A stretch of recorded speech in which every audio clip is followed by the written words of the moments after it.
بسم اللہ الرحمن الرحیم۔ محترم ناظرین، السلام علیکم۔ حضرت ابو ہریرہ رضی اللہ تعالی عنہ سے روایت ہے کہ رسول اللہ صلی اللہ علیہ وسلم نے فرمایا، ایک شخص نے اپنے نفس پر بڑی زیادتی کی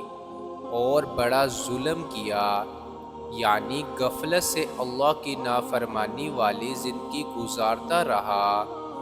جب اس کی موت کا وقت آیا تو اپنی پچھلی زندگی کو یاد کر کے اس پر اللہ کے خوف کا بہت زیادہ غلبہ ہوا اور آخرت کے برے انجام سے وہ بہت ڈرا، یہاں تک کہ اس نے اپنے بیٹوں کو وصیت کی کہ جب میں مر جاؤں تو تم مجھے جلا کر راکھ کر دینا،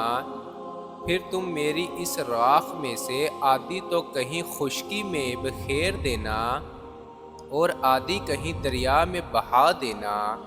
تاکہ میرا کہیں پتہ نشان بھی نہ رہے اور میں جزا سزا کے لیے دوبارہ زندہ نہ کیا جاؤں۔ اس نے کہا کہ میں ایسا گناہ گار ہوں کہ اللہ کی قسم، اگر خدا نے مجھے پکڑ لیا تو وہ مجھے ایسا سخت عذاب دے گا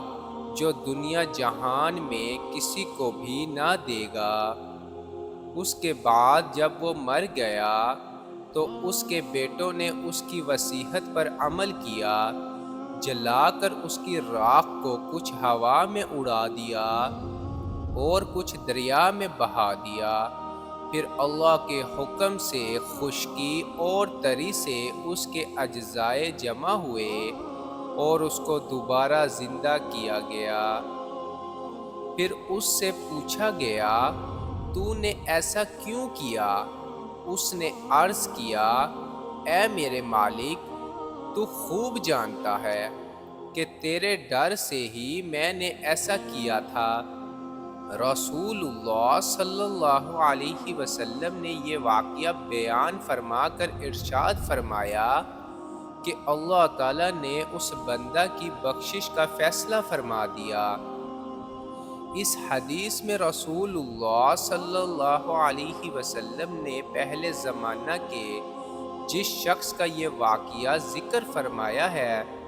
یہ بیچارہ خدا کی شان اور اس کی صفات سے بھی ناواقف تھا اور اعمال بھی اچھے نہ تھے، لیکن مرنے سے پہلے اس پر خدا کے خوف کی کیفیت اتنی غالب ہوئی کہ اس نے اپنے بیٹوں کو ایسی جاہلانہ وصیت کر دی اور بیچارہ سمجھا کہ میری راکھ کے اس طرح خشکی اور تری میں منتشر ہو جانے کے بعد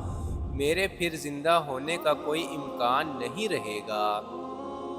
لیکن اس جاہلانہ غلطی کا منشا اور سبب چونکہ خدا کا خوف اور اس کے عذاب کا ڈر تھا، اس لیے اللہ تعالیٰ نے اس کو بخش دیا۔